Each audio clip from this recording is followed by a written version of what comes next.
दशकं 3 पठन्तो नामानि प्रमदभरसिन्धौ निपतिताः स्मरन्तो रूपन्ते वरद कथयन्तो गुणकथाः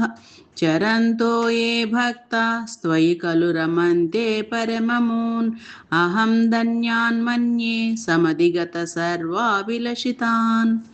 गदक्लिष्टं कष्टं तव चरणसेवा रसभरेऽपि अनासक्तं चित्तं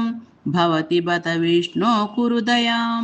भवत्पादाम्बोजस्मरणरसिको नाम निवहान्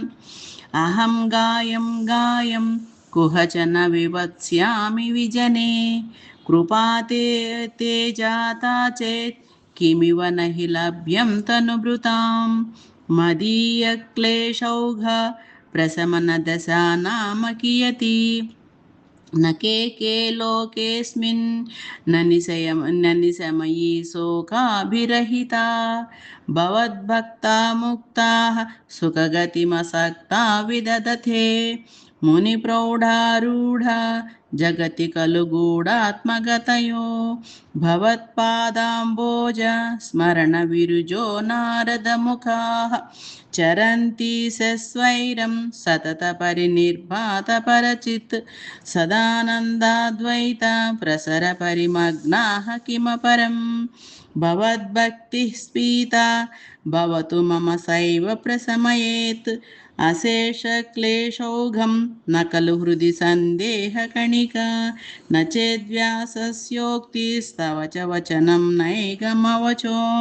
भवेन्मिथ्याद्वथ्या पुरुषवचनप्रायमखिलम्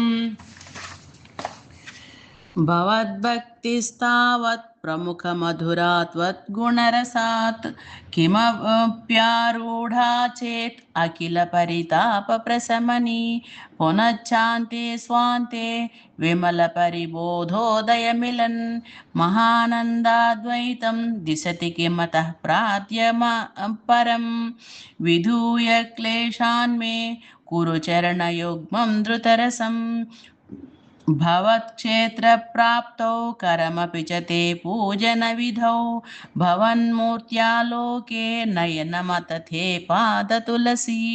परिग्राणे ग्राणं श्रवणमपि ते चारुचरिते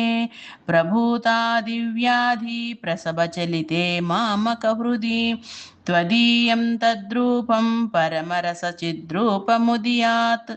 उदञ्चद्रोमाञ्चो गलितबहुहर्षाश्रुनिवहो